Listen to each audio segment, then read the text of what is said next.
Bom, nós vamos examinar um texto que foi objeto da pregação do pastor Felipe há algum tempo, não muito distante desses dias.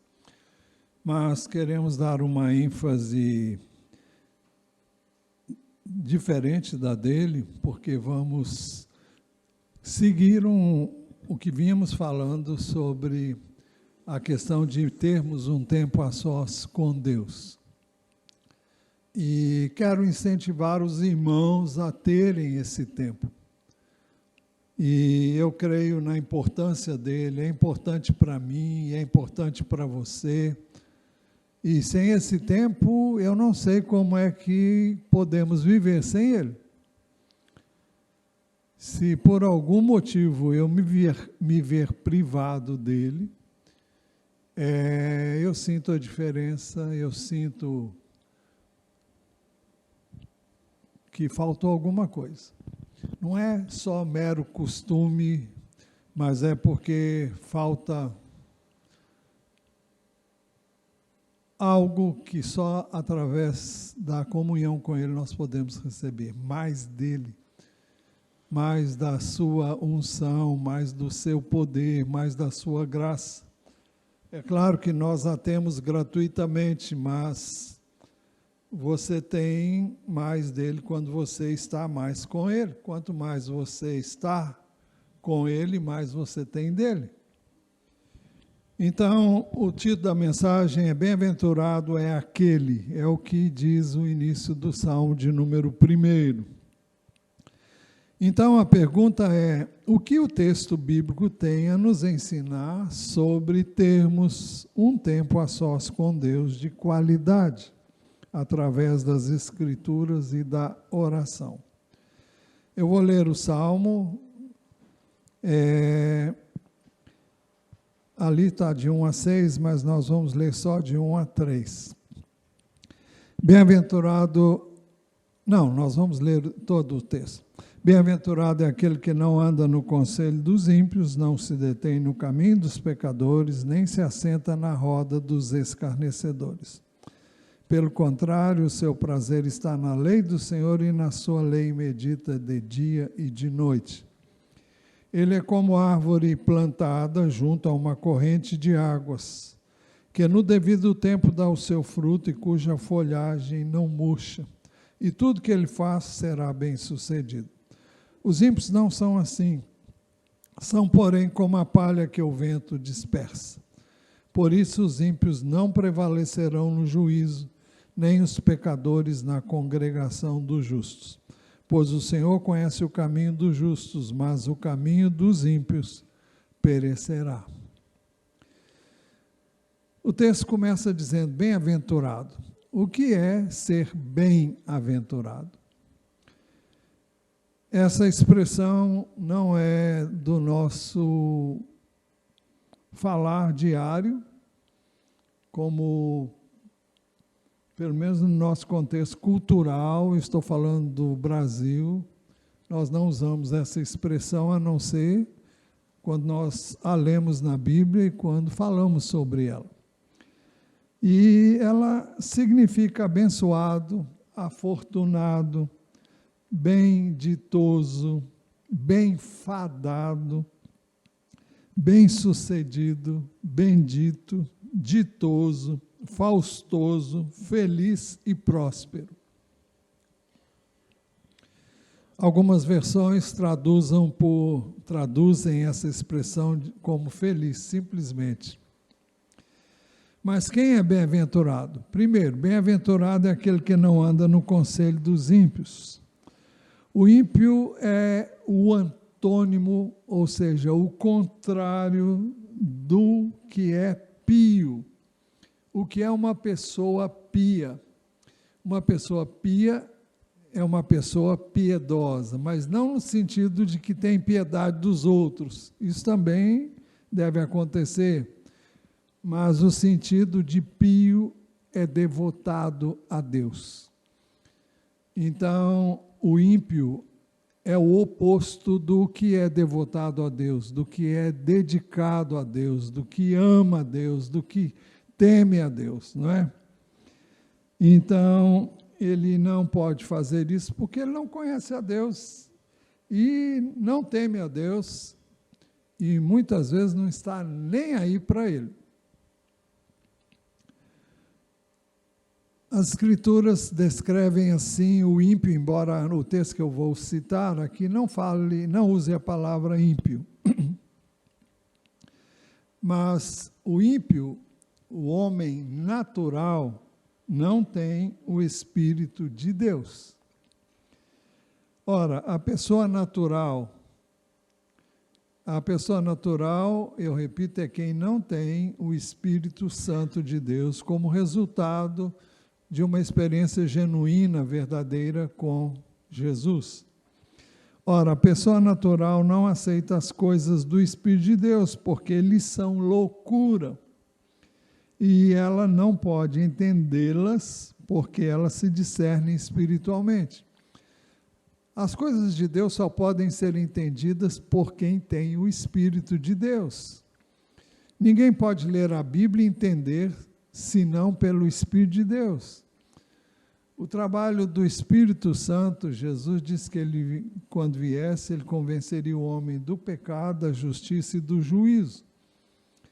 Do pecado porque não creem em mim, da justiça porque eu vou para o Pai, se não me engano, e do juízo porque, bom, eu não estou lembrado do que diz o texto, mas o fato é que o juízo é o juízo que virá sobre aquele que não crê em Jesus.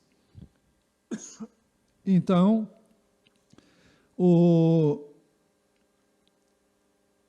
a pessoa que não tem o Espírito de Deus não vai...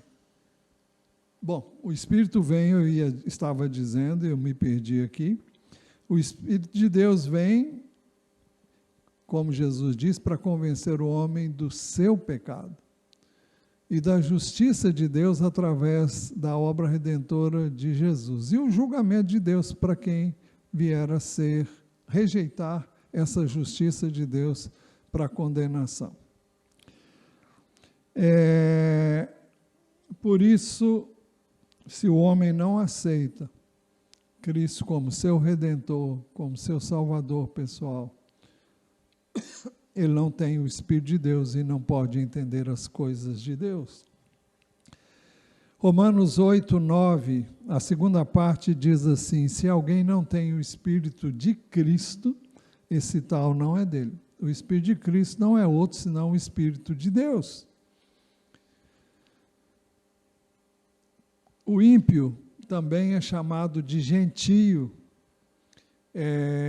Os judeus criam que todo aquele que não era judeu, que não cria no Deus que os judeus criam, era um gentio. E o ímpio ou o gentio tem o entendimento obscurecido para as coisas espirituais. O apóstolo Paulo usa esse termo com o mesmo propósito que era usado no judaísmo.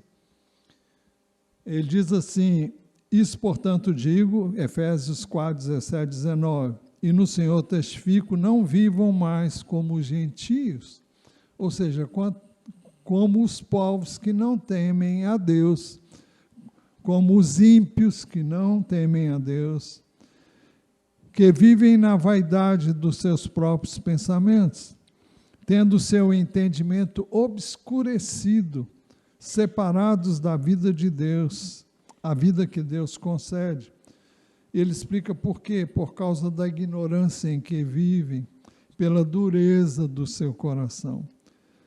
Tendo se tornado insensíveis, eles se entregaram à libertinagem para, de forma desenfreada, cometer todo tipo de impureza. São as pessoas que não temem a Deus e não buscam a Deus e vivem como acham que devem, de acordo com os seus próprios pensamentos. Alguns têm se deixado guiar por pessoas ímpias, quem vive na vaidade dos seus próprios pensamentos, por quem tem o seu entendimento obscurecido, por quem está separado da vida que Deus oferece, por pessoas que vivem na ignorância, por causa da dureza do coração delas, por pessoas que são insensíveis a Deus, por pessoas que se deixam influenciar pelo sistema deste mundo, e por falsos crentes. Nem todo mundo que é crente tem vida com Deus.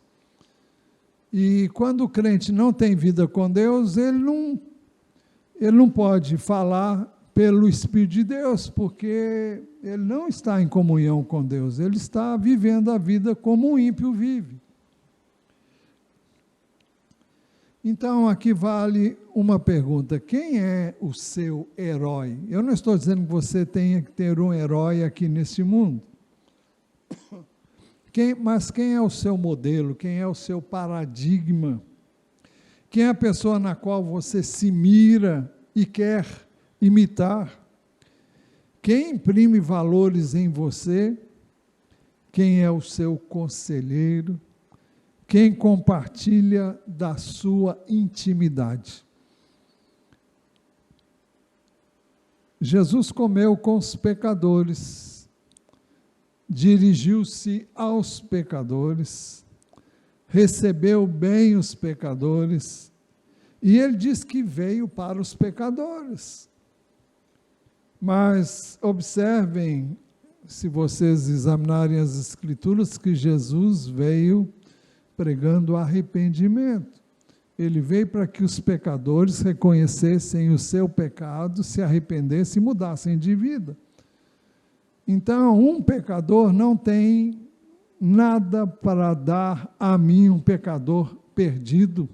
Nós somos pecadores, todos nós aqui somos pecadores, mas não somos pecadores perdidos. Nós fomos redimidos pelo sangue do Cordeiro, nós temos Jesus em nossos corações, o Espírito de Deus habita em nós, e Ele dá testemunho da nossa condição de filhos de Deus, e Ele nos guia. Então nós temos que entender que uma pessoa ímpia não é a pessoa apta para nos aconselhar. Jesus não se deixou instruir por nenhum pecador, nem se influenciar por eles, e ao contrário, os pecadores foram influenciados por Jesus, impactados por ele, tiveram a sua vida mudada, transformada, e abandonaram os seus pecados e se dispuseram a seguir a Jesus.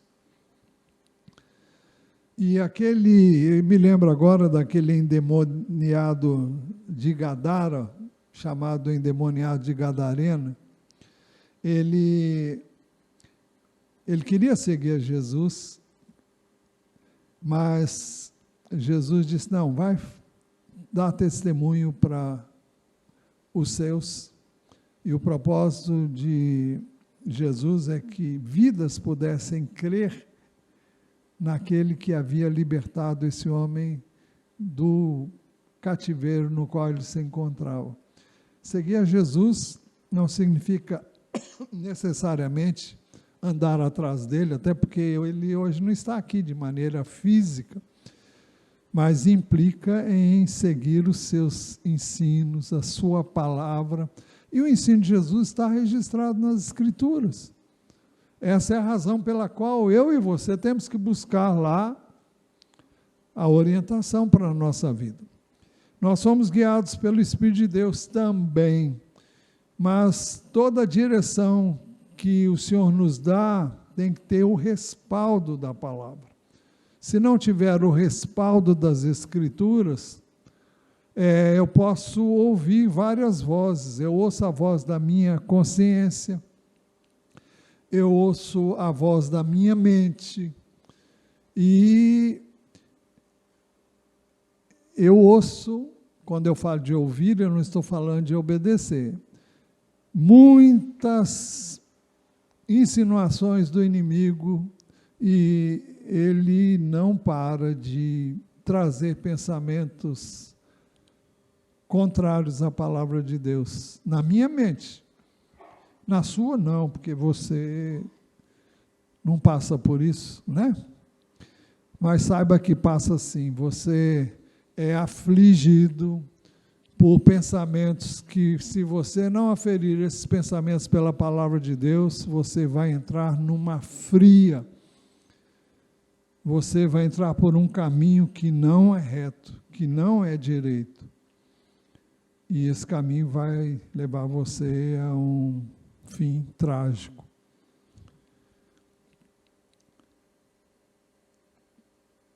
Muitos hoje frequentam igrejas evangélicas, mas têm vida de ímpios.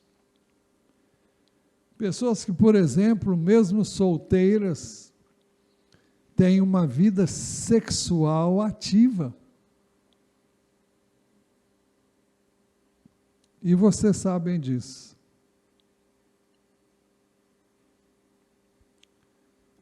Recentemente eu compartilhei com vocês o fato de que realizei 2 casamentos em que o noivo confessou que estava casando virgem. Isso é uma raridade. Mas é um exemplo que deve ser seguido por todo homem que não é casado e por toda jovem que não é casada. Agora, se você já teve uma experiência assim, você deve se arrepender e viver de maneira diferente do que você viveu. Se você caiu nos laços do maligno, arrependa-se, converta-se a Ele, Ele vai perdoar você. Agora, toda experiência sexual antes do casamento vai comprometer depois do seu casamento. Não estou profetizando não, mas você é profundamente afetado pelas experiências sexuais que você tem antes de se casar. Porque vai afetar muito. Eu não vou entrar em detalhes, porque esse não é o meu assunto, e eu nem sei por que eu estou trazendo isso assim, nesse contexto. Mas, se isso é verdade, se muitos que estão nas igrejas têm vida sexual ativa sem ser casados, quem foi o conselheiro dessas pessoas? Quem é que elas estão imitando? Onde foi que elas receberam essa informação? Quem está influenciando esta pessoa? Eu tenho minhas dúvidas se ela tem o hábito de ler diariamente a palavra de Deus. Se ela tem um tempo de oração com Deus e com a palavra de Deus. Com certeza não tem, porque se tiver, não tem como fazer isso. Você não pode praticar o pecado e ficar em paz. Você pode confessar o seu pecado, sim, se arrepender e deixá-lo, mas você não vai ter paz, se não se consertar com Deus. E para isso que serve a palavra, para mostrar o que é certo e o que é errado. Quando alguém vive do jeito que quer e da forma como o mundo vive, essa pessoa não conhece a Deus. Conhecer a Deus implica em ter o temor de Deus. Então você não pode viver na iniquidade e ter o temor de Deus. Sabemos que Davi pecou feio, mesmo sendo um homem casado. Mas eu não sei como ele conviveu com a sua consciência, mas chegou o momento em que ele foi confrontado por Deus, através de um profeta, que o fez ver o que ele estava fazendo. E ele confessou: pequei. pequei contra o Senhor. Mas o profeta disse, o Senhor perdoou o seu pecado, mas as consequências ele sofreu na sua própria família.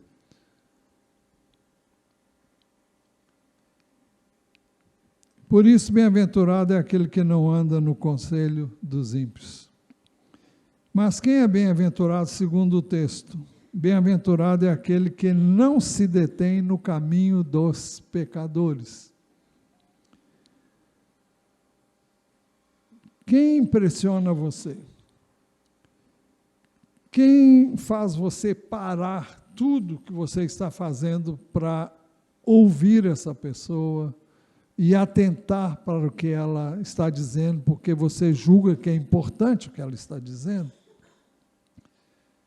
Quem está sendo modelo para você? Quem você está querendo imitar?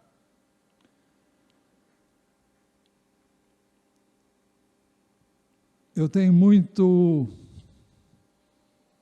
cuidado com os super-heróis nas crianças. Só um super-herói que as pessoas deviam se mirar desde a infância. E este super-herói é Jesus. E nós temos que ensinar às nossas crianças que Jesus é o Senhor. E se há alguém que tem que ser imitado, é Jesus.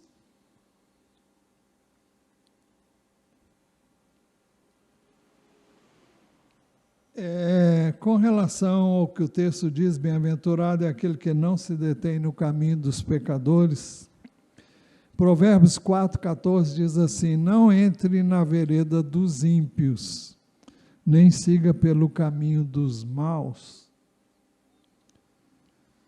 O verso 15 diz assim, evite esse caminho, não passe por ele, desvie-se dele e passe longe. O pecado e aqueles que praticam o pecado devem ser evitados. Eu tenho que passar longe, especialmente se isso exerce alguma atração, se isso exerce alguma influência. As pessoas que são salvas e redimidas por Jesus, o pecado não tem mais domínio sobre elas, mas elas são tentadas nas áreas em que elas, no passado, pecaram contra Deus. Evite esse caminho, não passe por ele, desvie-se dele e passe de longe. O pecado tem que ser evitado a todo custo. Você não pode se expor a uma situação em que você vá ser tentado. Eu não confio nem um pingo em mim. E eu não me exponho a situações de risco, porque eu sei o que é a minha carne. E se você acha que dá conta, você está muito enganado. Porque quando nós nos expomos a situações de risco, Jesus nos ensinou aquilo que também ensina o Velho Testamento, não tentarás o Senhor teu Deus. Foi o que Jesus disse para o diabo. Então nós não temos que tentar a Deus, nos expondo a uma situação de perigo. Bom, Deus vai me socorrer. Bom, se você está se expondo a uma situação, Deus não tem que necessariamente te socorrer. É muito diferente ter o socorro e o livramento de Deus, mas você tem que evitar o caminho que pode te levar a essa experiência. Provérbios 13, 20 diz assim, o companheiro dos tolos acabará mal. 1 Coríntios 15, 33, não se enganem, as más companhias corrompem os bons costumes. Você pode falar com todo mundo, tem que se relacionar com todas as pessoas, mas vida de intimidade. Quando eu falo de intimidade, estou falando fisicamente. Estou falando de estar com essa pessoa mais vezes, conversar mais, ter amizade com essas pessoas. Você não deve cultivar nenhum relacionamento mais profundo com um ímpio. Porque você pode se deixar levar por alguma coisa que possa ouvir dessa pessoa e que vai influenciar suas decisões. Existe uma coisa que chama linguagem subliminar. É quando nas publicidades existem algo que está muito sutilmente incluído ali, que você nem percebe. Aquilo vai entrando, vai entrando. Acontece com as novelas e filmes que mostram em que, por exemplo, triângulos amorosos. Nas novelas, muitas vezes, ou filmes, você é levado a torcer pelo que está fazendo a coisa errada. Uma pessoa que é justiceira e vinga com as próprias mãos, essa pessoa não é uma pessoa que serve de modelo para você, mas normalmente você torce quando você está nesse filme para que ele mate todo mundo que praticou algum mal, que ele vingue aquilo que foi causado a ele. Então, esse pensamento, esse conceito não é das Escrituras, e essas coisas vão entrando, e a gente vai se conformando a um mundo.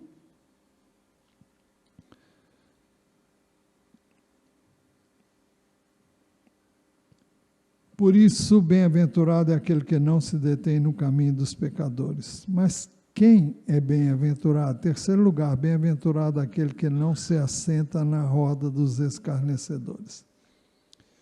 Escarnecer, o dicionário diz que é zombar, injuriar, insultar, ridicularizar, criticar, ferir, satirizar, vaiar, brincar maldosamente. Hoje nós temos uma palavra para isso, é o bullying. O que é o que faz bullying? É um zombador.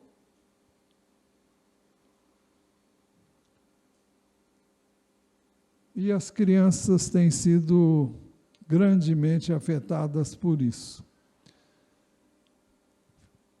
Se você perguntar, já fizeram bullying com você? Sim, já perdi a conta de quando era criança. A mais comum era 4 olhos, porque desde cedo eu usava óculos. Muitas vezes fui jogar bola, a bola veio e quebrou o óculos no meio.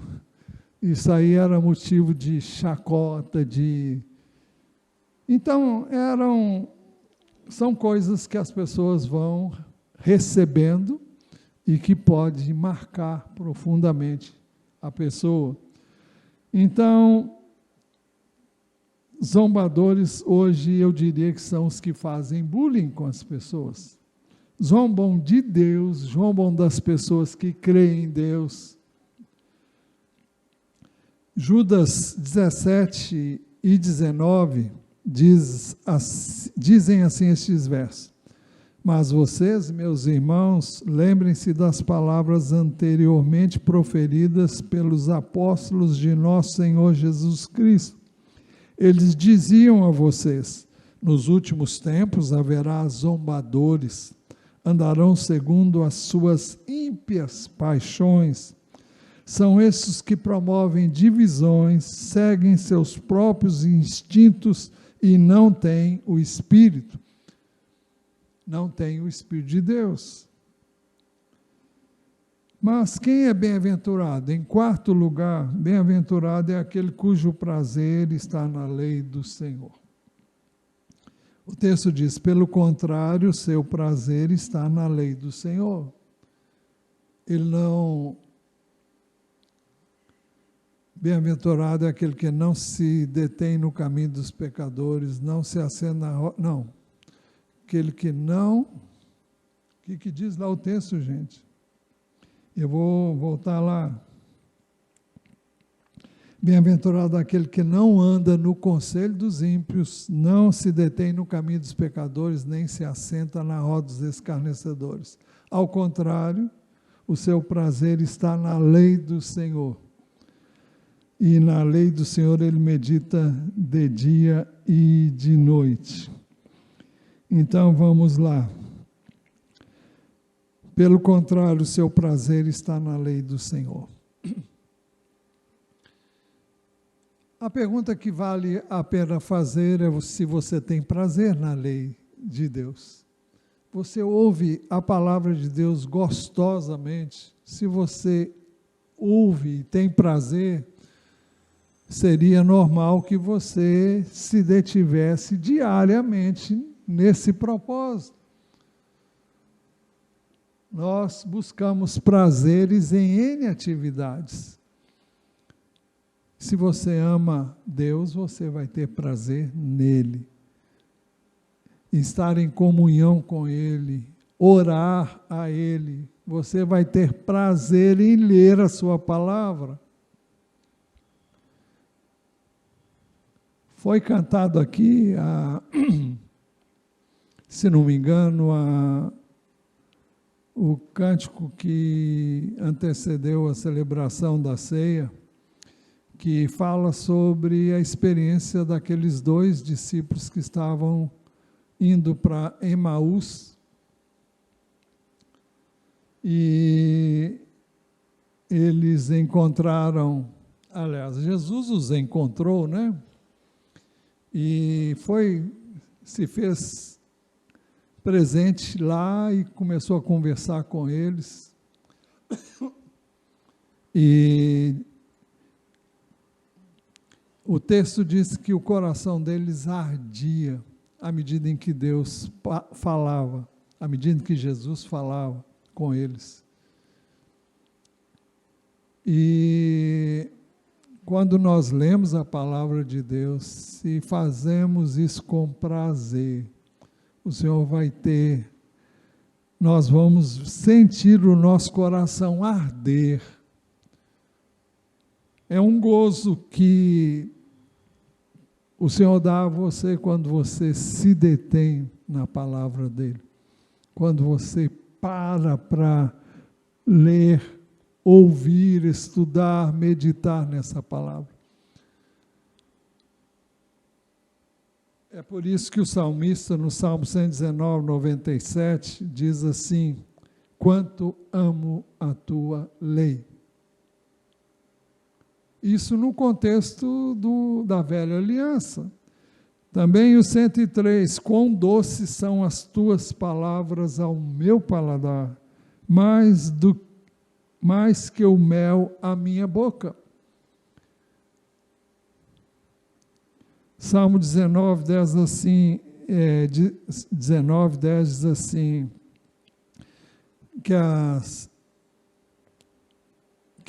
a palavra de Deus, aliás, aqui diz no plural, são mais desejáveis do que o ouro, mais do que muito ouro depurado, são mais doces do que o mel e o destilar dos favos.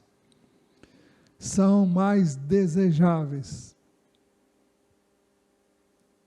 As palavras, os preceitos, os mandamentos, as ordenanças de Deus são mais desejáveis do que o ouro, mais do que muito ouro depurado, ouro mais fino, e são mais doces do que o mel e o destilar dos favos.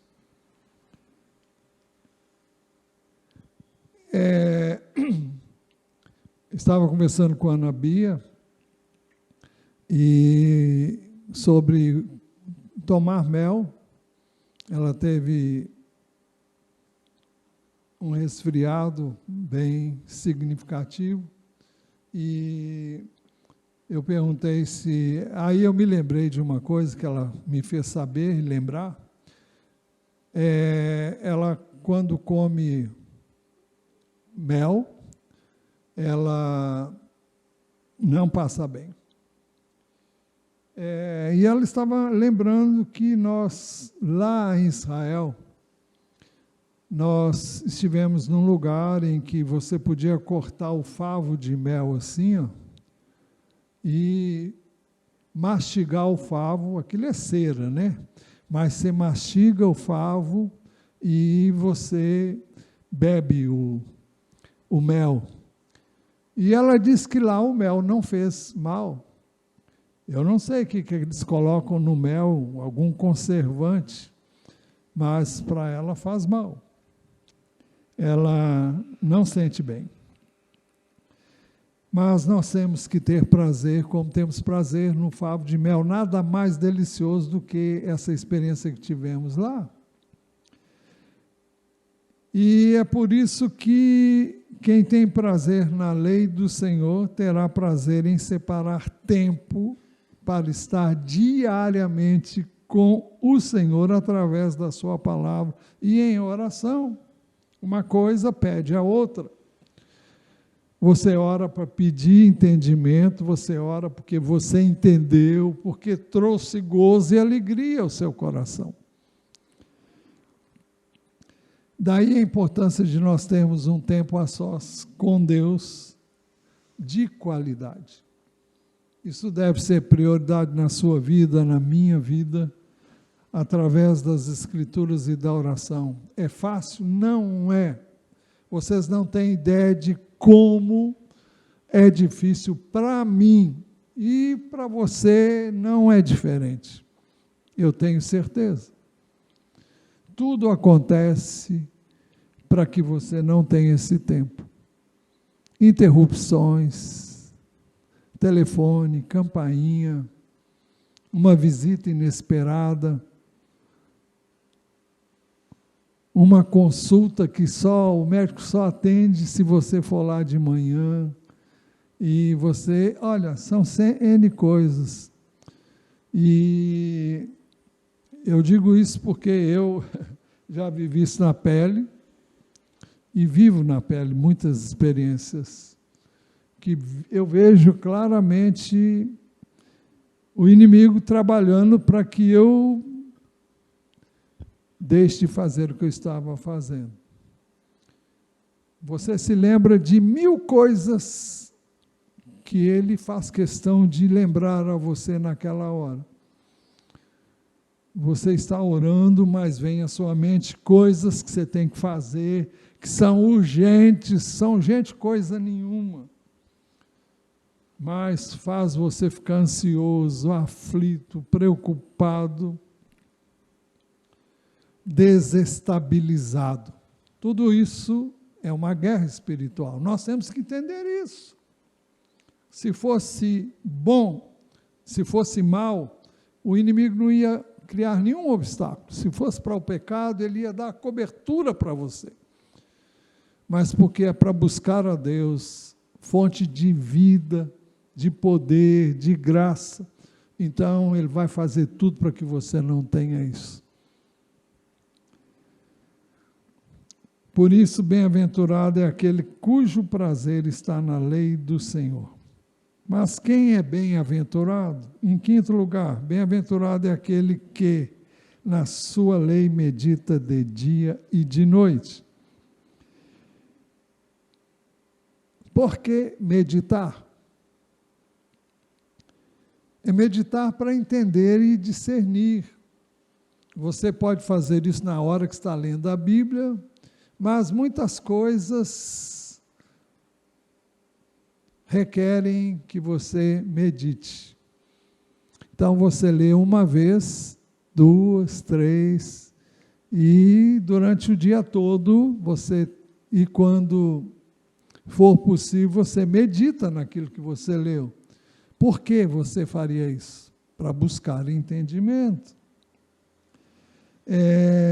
Provérbios que nós vimos na semana passada e na outra semana, 1 e 2, E os 5 dizem assim: meu filho, se você aceitar as minhas palavras e guardar no seu coração os meus mandamentos, guardar para quê? Para meditar.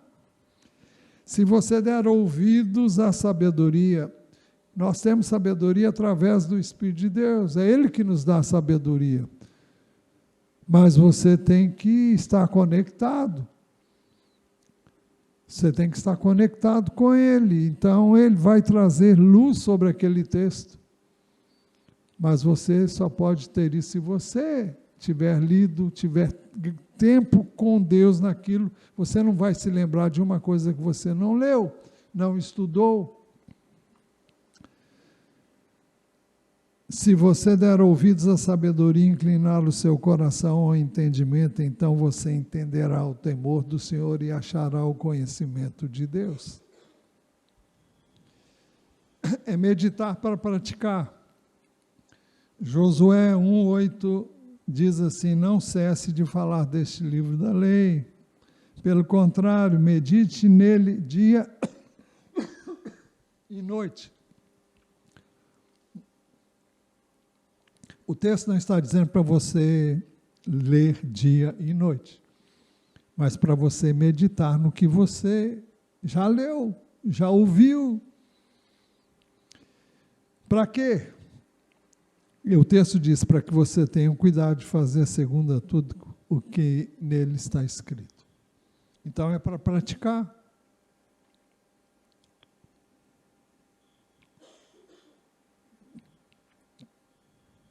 Meditar pode ser o tempo todo.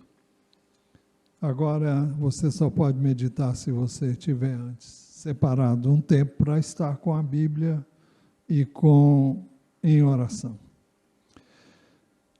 Jesus disse que o Espírito nos faria lembrar das coisas que Ele tinha dito.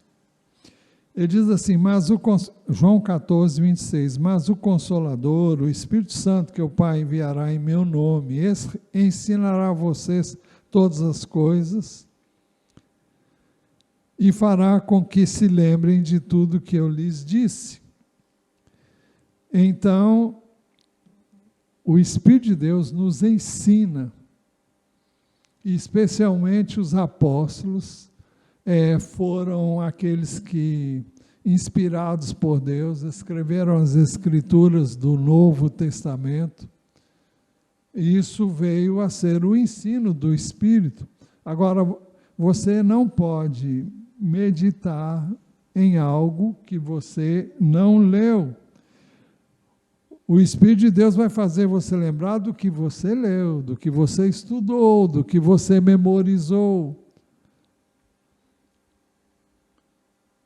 Daí a importância de termos um tempo a sós com Deus, de qualidade através das Escrituras e da oração. Não há como você ter um tempo, você meditar em algo que você não, a qual você não se expôs. Mas, por isso que o texto diz, bem-aventurado é aquele que na sua lei medita de dia e de noite. Mas quem é bem-aventurado, ainda de acordo com esse salmo? Em sexto lugar, bem-aventurado aquele que é como árvore plantada junto a uma corrente de águas. Ele é como árvore plantada junto a uma corrente de águas, que no devido tempo dá o seu fruto e cuja folhagem não murcha, e tudo que ele faz será bem sucedido.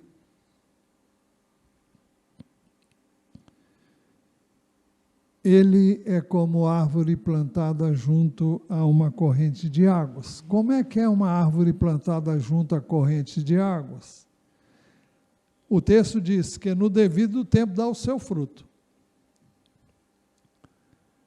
Ela está bem irrigada, ela tem os nutrientes necessários e ela vai frutificar. E o texto diz, e cuja folhagem não murcha. Por que que não murcha? Porque está sendo sempre vitalizada pela água que alimenta aquela árvore plantada junto a correntes das águas.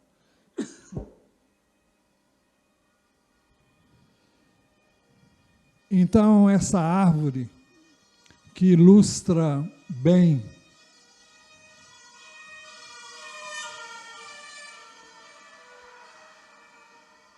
essa árvore que é usada como ilustração, como figura daquele que tem prazer na lei do Senhor e na sua lei medita dia e de noite, serve de figura para mostrar o que é uma pessoa que faz isso. O texto diz, e tudo que ele faz agora é a pessoa, não é a árvore, é ele mesmo, será bem-sucedido. Acontece que esse sucesso não é o sucesso que o mundo ensina, apregoa, estimula. O mundo diz que de sucesso é você se você tiver um carro 0 quilômetro, muito bom, o melhor que você puder. Se você tiver uma posição de destaque no seu trabalho, se você tiver um posto altíssimo, se você ganhar muito dinheiro, e se você for uma pessoa de notoriedade, que se destaca, que está sempre em evidência. E é isso que o mundo busca. Mas é interessante que Davi foi um homem segundo o coração de Deus. Depois de ter sido ungido rei, ele foi perseguido durante aproximadamente uns 10 anos ou mais, não sei exatamente, mas o fato é que ele foi duramente perseguido. Deus o livrou sempre, mas ele foi perseguido o tempo todo. E naquele tempo Deus estava provando Davi, fazendo com que ele fosse forte o suficiente para suportar o que viria depois. Os embates da vida. Deus fez assim com José, antes de assumir a liderança do Egito, como o segundo maior, depois de Faraó. Ele foi vendido como escravo, ele foi julgado de modo indevido, mentiram contra ele, atribuíram a ele atos vergonhosos, enfim, ele foi preso e ficou lá muito tempo. Parece que Deus tinha se esquecido dele, mas não tinha se esquecido. No tempo próprio, Deus o colocou onde ele foi colocado, e os irmãos sabem. Se você olhar para a vida de Daniel, ele foi ele foi levado cativo para a Babilônia, foi um dos primeiros a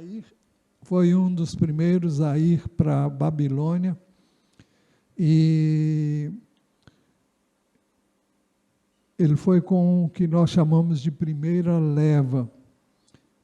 O cativeiro propriamente dito, em sentido de nação inteira, ocorreu praticamente 10 anos depois, ou quase isso. E quando todo o povo foi levado cativo para a Babilônia. Mas ele foi levado cativo, mas ele propôs no seu coração não se contaminar com a comida do rei, que no entendimento dele não era saudável, e não porque ele tinha determinados princípios relacionados ao judaísmo e ele queria fazer as coisas como ele pensava que devia de fazer. E Deus permitiu que ele não se contaminasse. E ele viveu ali na Babilônia como cativo, junto com o povo, por 70 anos, talvez mais um pouco até. E ele serviu aos que foram reis, não era em Israel, era na Babilônia, serviu a homens ímpios, que deram sempre a ele uma posição importante, mas ele não foi, segundo o mundo, uma pessoa, teve destaque, sim, mas qual era a posição dele? De um cativo. Então, nós temos que entender que o critério de Deus para nos fazer bem-sucedidos não é o mesmo que o mundo usa. Deus está trabalhando em mim e você para formar em nós o caráter dele. Deus está formando em nós o caráter de Jesus. E ele é o modelo, como já temos dito. Agora, o texto diz ainda, entretanto, os ímpios não são assim como esse homem que é chamado de bem-aventurado. Qual é o futuro dos ímpios? Primeiro, os ímpios são, porém, como a palha que o vento dispersa. É uma vida que seca, que não tem, que vai morrer, vai ser levada pelo vento, porque o ímpio é levado pelo vento mesmo. Qualquer vento de influência, ele se deixa levar. Segundo lugar, os ímpios não prevalecerão no juízo. Por isso, os ímpios não prevalecerão no juízo. Então, no dia do julgamento final, o Senhor vai julgar com justiça, julgará os povos com retidão, de acordo com Salmo 9 e 8. E o ímpio não vai prevalecer, ele não vai permanecer na presença de Deus. Terceiro, os ímpios, os que vivem na prática do pecado, não prevalecerão também na congregação dos justos, nem os pecadores na congregação dos justos. Quando Jesus contou a parábola do trigo e do joio, Jesus disse que o empregado do dono do terreno, onde foi semeado o trigo e depois o inimigo semeou o joio, perguntou se não podia arrancar o joio. Ele falou, não, para que você não arranque também o trigo, porque eles são muito semelhantes antes de crescerem. Eu creio que na igreja nós temos, só Deus sabe quantos joios. Não é por estar aqui, por participar dos cultos, que todos são trigo. Pode ter aparência de trigo, pode ter semelhança de trigo, pode ter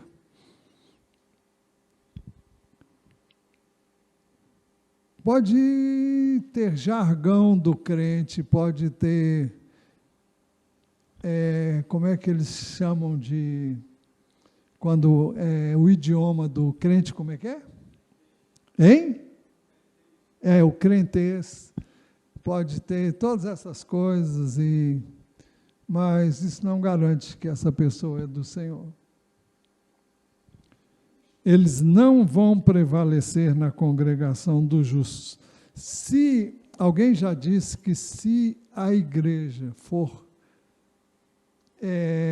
o trigo se mostrar forte e estiver embasado na palavra de Deus, o joio vai pirar, porque ele não vai conseguir ficar ali. E é isso que o texto está dizendo, não prevalecerão na congregação dos justos. Ele não vai aguentar ficar ali. Mas se a igreja se amolda com facilidade aos padrões do mundo, dificilmente ele vai ser identificado. Então, ele faz o papel que Satanás tinha em mente quando colocou ele lá. É para desviar você, para influenciar você para o mal. Então, não é porque diz que é crente, que é crente.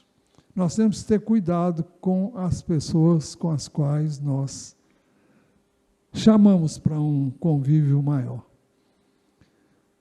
Quem é que deve fazer parte do seu convívio? Pessoas que têm o mesmo amor que você tem pelo Senhor. Agora, se você não tem, você vai atrair pessoas iguais a você. Tem pessoas que querem casar com a melhor mulher do mundo. Se você quer a melhor mulher no sentido espiritual, você tem que ser um homem de igual porte. Buscar a Deus, temer a Deus, buscar o Senhor. E então você pode ter uma pessoa como você é. Mas eu já disse aqui mais de uma vez, Deus não vai te dar ninguém que não seja aquilo que você é. Se você é um cara mundano na igreja, você vai se sentir bem entre os mundanos. E você vai se identificar com pessoas que têm o mesmo perfil.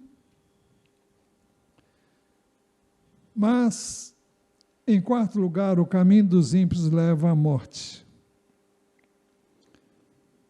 Pois o Senhor conhece o caminho dos justos, mas o caminho dos ímpios perecerá. Provérbios 14:12 diz: há caminho que ao ser humano parece direito, mas o fim dele é caminho de morte. Conclusão: o justo tem o seu prazer na palavra de Deus. O ímpio despreza a palavra de Deus.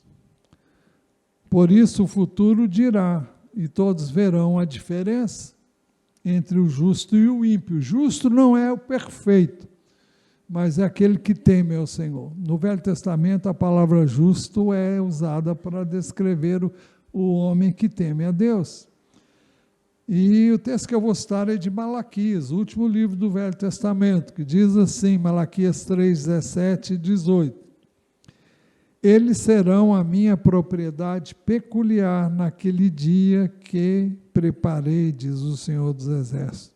Eu os pouparei como um homem poupa o seu filho que o serve. Então vocês verão mais uma vez a diferença entre o justo e o ímpio, entre o que serve a Deus e o que não o serve. Então, o dia vem chegando, quando nós compareceremos diante de Deus. E quando estivermos diante dele, a maneira como nós vivemos aqui vai dizer quem nós somos realmente, quando estivermos diante dele.